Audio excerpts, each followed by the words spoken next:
Is Roof Maxx safe for my pets?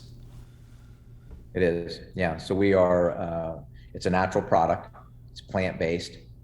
We are USDA certified biopreferred, and it's 100% safe for people, pets, property, and of course the environment.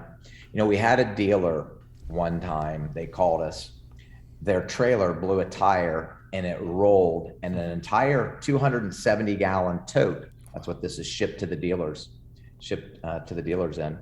It had rolled over on an exit ramp and broke open, and there were hundreds of gallons out on the road. And they said, we need an MSDS sheet, the material safety data sheet. So we emailed it to him. He hands it to the fire department, and they hosed it off.